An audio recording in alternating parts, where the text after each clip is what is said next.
Senator De La Rosa is recognized. Thank you, Mr. President. Mr. President, since nabanggit mo na rin na yung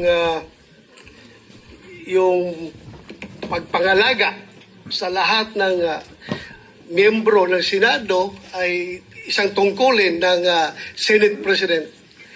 I just would like to bring to the attention of the Senate President. I came across with the news. Now, when the Senate President was asked by a certain Christian Esguerra regarding the minority taking up the question about the custody of Bryce Hernandez. Ito po ang sagot ng ating Senate President, which I find it very, very, very sad because being the Senate President, we hope that you are going to take care of not only the majority, because you're not the majority leader, you are the Senate President, and we hope that the majority and the minority will be taken care of by the leadership of the Senate. And if I quote your answer, Mr. President, gimmick yan ng minority. Hindi ba nila naiisip na baka si Martin Romualdez ang tuta ko? Makabintang sila porque pinagbigyan ko yung TRICOM, tuta na ako. May ginawa ba akong illegal? Yung request ng House of Representatives, illegal? Hindi. Ang gusto ninyo, awayin ko yung House of Representatives on day one. Mamatay sila sa sama ng loob. So, malungkot lang ito dalawang punto, Mr. President. Unang-una, yung mamatay sila sa sama ng loob. Kami, Mr. President, hindi mo po kami mapatay sa sama ng loob dahil hindi na po masama ang loob namin dahil tanggap na namin na kami ang minority. Ang kinasama lang ng loob namin is bakit kailangan pang patayin kami sa sama ng loob? Hindi na po masama ang loob namin. Tanggap na namin na kami minority. At pangalawang punto, Mr. President, gimmick lang ng minority yan. Ang Senado po, hindi po ito noon-time TV show na puro gimmick ang ating tinitingnan dito. Kami po ay nag-raise dito ng legitimate issues which requires legitimate attention.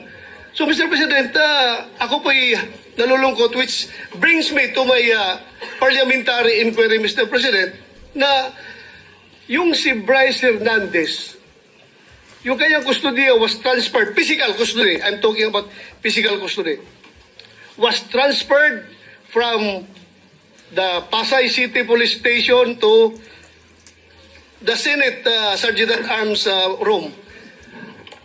Through yung from correction, from Camp Crame to Pasay, it was done through plenary action. Now, lately we heard that he was again transferred from Pasay to the Senate without plenary action. This is my parliamentary inquiry. Kung is a parliamentary action can be subverted by an action which is not a parliamentary action? Yun lang tanong ko. Matter of procedure lang, Mr. President. Dahil kung ganun,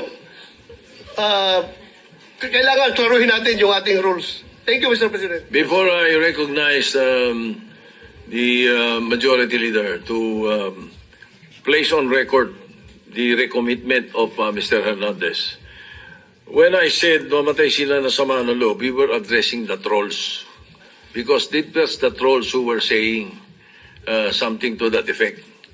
Na misunderstood nila completely. No? I'm not supposed to do this. I'm not supposed to answer you here in the rostrum, but I cannot help but do that because you took the floor and parang sinisita mo yung Senate President, which is very unparliamentary. But nevertheless, I will answer you. Ano? Like, for example, yung sinasabi nila na sumunod daw ako kay Martin Romualdez. Just because I mentioned that Martin Romualdez called me, does not mean that ako'y sumunod sa kanya. The request was coming from the House of Representatives. And the request was to retain Hernandez in the Congress. At doon ako hindi pumayag. Is that being tuta? So you cannot help but also think na sasama ang loob ko pag binibintangan ako ng salita. Hindi po ba? So, yun. Anyway, mabuti na yung masagot natin yan. At sinasabi ko sa kanila, yung mga trolls, yung mga sinasagot namin. Ngayon, to answer the issue of Mr. Hernandez, the majority leader may read the recommendation or the recommitment of Mr. Hernandez to the Senate custody. Yes, Mr. President. Mr. President, with the permission of the body, we made a study on the action that transpired the last 2 days on the recommitment of Vice Hernandez dito po sa atin sa Senado. To put on record, this is how it transpired. Last week, it was requested by, of course, the House of Representatives that we detain him in the House of Representatives. Hindi po kayo pumayag. Ang sabi nyo, kung ganun po ang gusto ni Hernandez kasi ayaw nyo pong bumalik dito, ang sinabi mo, hindi pwede. Dapat neutral and safe area dun po sa PNP Custodial Center. So nagkaroon po tayo ng debate dito dahil it was our distinguished colleague Senator Marcoleta who raised the issue that why was he put in the PNP Custodial area and not to the Senate detention facility, which was seconded by many of the members of the minority. A debate ensued. After the debate, I asked for a minute suspension and we all suggested na sa Pasay City Jail na lang po dahil malapit po sa Senado. Pero let's not forget the fact that originally, the position of the minority was to bring him back to the Pasay City detention. It was only I who made the recommendation during the break that we keep it in Pasay City Jail because I approached the minority and you all agreed to my recommendation. And then after we started the session once more, the motion was done by the minority, graciously done by the minority, to move him instead to the Pasay City Jail.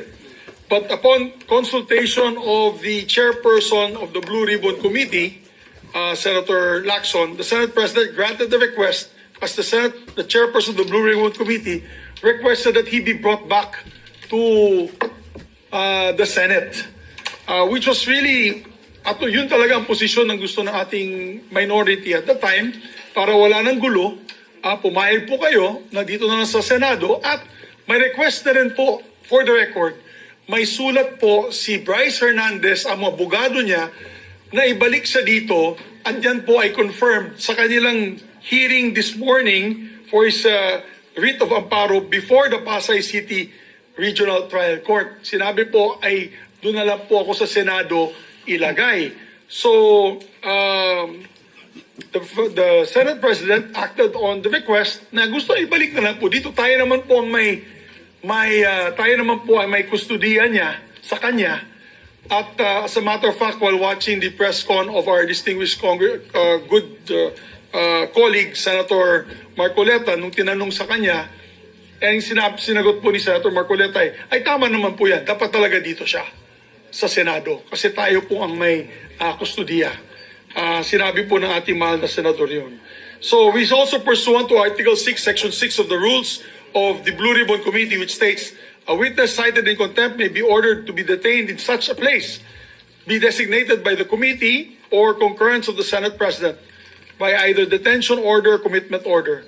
And under that commitment order, wherein the witness cited contempt refuses to produce documents required of him and her or to be sworn or to testify or maliciously evades or misleads the committee or otherwise purge himself or herself of that contempt may be ordered to be committed to any jail or prison facility upon recommendation of the committee through the chairman or the concurrence of the Senate President. So in this case po, the chairman had requested that he be brought back to the Senate for detention. It's not a violation of any rule, Mr. Chairman. Mr. President, thank you. Yes, the minority leader recognized. Sir President, allow me some, gandang hapon po, and allow me